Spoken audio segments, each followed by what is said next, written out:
कितना ताकतवर है भारत का एयर डिफेंस सिस्टम, जिसने पाकिस्तान के सारे हमले फेल कर दिए। आइए आपको बताते हैं। अब भारत दुनिया की टॉप 5 एयर पावर्स में गिना जाता है। भारतीय वायुसेना के पास लगभग 1750 एयरक्राफ्ट हैं, जिनमें 900 से ज्यादा फाइटर जेट्स युद्ध के लिए पूरी तरह तैयार हैं। हाल ही में भारत ने $7.4 बिलियन में 26 राफेल मरीन जेट्स खरीदने का सौदा किया है, जिससे एयर पावर और मजबूत हो गई है। भारत का एयर डिफेंस कई लेयर्स में काम करता है, जिसे 3 प्रमुख श्रेणियों में बांटकर विस्तार से समझ सकते हैं। इसमें शामिल हैं long range air defence systems, यानी दीर्घ दूरी की सुरक्षा। इनमें सबसे पहले बात करते हैं S-400 ट्रायम्फ की। इसकी रेंज 400 किलोमीटर है। ये 2018 में रूस से खरीदा गया और दुनिया का सबसे उन्नत एयर डिफेंस सिस्टम है। ये एक साथ 36 टारगेट्स को निशाना बना सकता है और 600 किलोमीटर दूर तक दुश्मन को ट्रैक कर सकता है। Cruise missile, fighter jets, drone और यहाँ तक कि स्टेल्थ विमानों को भी मार गिराने की क्षमता रखता है। 2021 में इसकी पहली यूनिट भारत पहुंची और अब तक 3 स्क्वाड्रन तैनात हो चुकी हैं, LAC यानी लाइन ऑफ एक्चुअल कंट्रोल और LOC यानी लाइन ऑफ कंट्रोल के आसपास। अब बात करते हैं मीडियम रेंज सिस्टम्स यानी मध्यम दूरी की रक्षा वाले एयर डिफेंस सिस्टम की। इसमें शामिल है भारत की स्वदेशी आकाश मिसाइल सिस्टम। अब बात करते हैं मीडियम रेंज सिस्टम्स यानी मध्यम दूरी की रक्षा वाले एयर डिफेंस सिस्टम की। इसमें शामिल है आकाश मिसाइल सिस्टम, जो DRDO द्वारा विकसित स्वदेशी मिसाइल है। ये एक साथ 64 टारगेट्स को ट्रैक कर सकता है और 45 किलोमीटर तक हमला कर सकता है। ये पाकिस्तान की ओर से आने वाले ड्रोन और फाइटर जेट्स को रोकने में बेहद असरदार है। 2023 में अभ्यास में इसने एक साथ 4 ड्रोन गिराए थे। इसका अगला संस्करण आकाश NG 70 से 80 किलोमीटर तक मार कर सकता है और आर्मेनिया जैसे देशों को एक्सपोर्ट भी हो रहा है।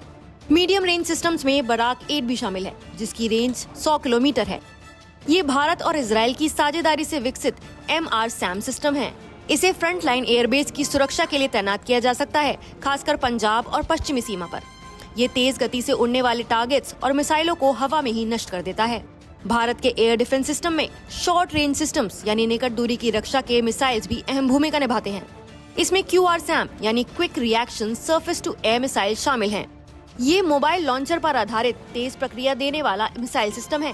फील्ड कमांड के अनुसार अपनी पोजीशन बदल सकता है और 25 से 30 किलोमीटर की दूरी तक हमले रोक सकता है।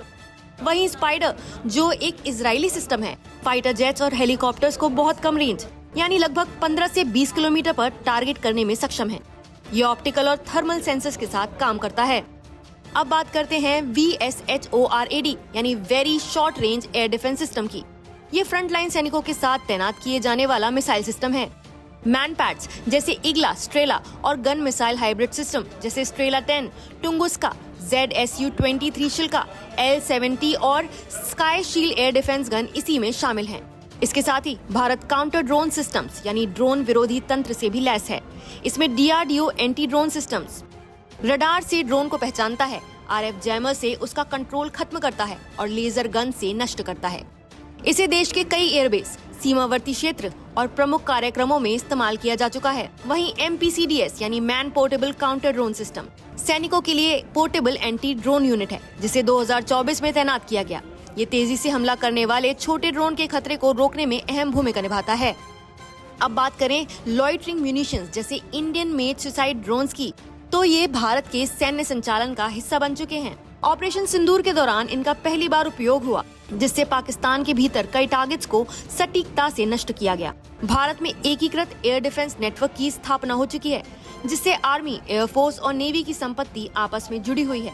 इसमें शामिल है रडार सिस्टम जैसे Indira 2, Ashlesha AESA, Rohini radar, mountain radar systems. ये सभी मिलकर एक 360 डिग्री सुरक्षा कवच बनाते हैं, जो हवा में किसी भी हलचल का तुरंत पता लगा सकते हैं।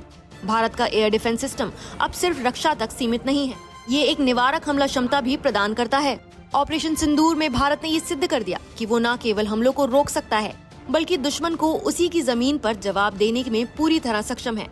S-400, आकाश, बराक 8 और आधुनिक ड्रोन टेक्नोलॉजी के संगठित प्रयोग ने ये दिखा दिया कि अब भारत की वायु सीमा अभेद और आत्मनिर्भर है। भारत सरकार ने आधिकारिक रूप से बताया है कि ऑपरेशन सिंदूर के बाद पाकिस्तान ने भारत के सैन्य ठिकानों पर मिसाइल हमलों की कोशिश की थी। ये हमले जम्मू कश्मीर, पंजाब, राजस्थान और गुजरात के ठिकानों को निशाना बनाकर किए गए थे। लेकिन सरकार के अनुसार इनमें से एक भी मिसाइल अपने लक्ष्य तक नहीं पहुंच सकी। सभी मिसाइलें या तो इंटरसेप्ट कर ली गईं या निष्क्रिय कर दी गईं। ये भारत की वायु रक्षा प्रणाली की निर्णायक सफलता का प्रमाण है। सरकार ने ये भी स्पष्ट किया कि ये तेज, समन्वित और अचूक जवाब भारत की उस बहुस्तरीय वायु रक्षा संरचना का परिणाम है जिसे प्रधानमंत्री नरेंद्र मोदी के नेतृत्व में पिछले 11 वर्षों से सुदृढ़ किया गया है। भारत ने एक आधुनिक, तकनीक समर्थित और बहुस्तरीय वायु रक्षा प्रणाली खड़ी की है जो किसी भी हवाई खतरे का तुरंत पता लगाने और उसे निष्क्रिय करने और जवाब देने में सक्षम है।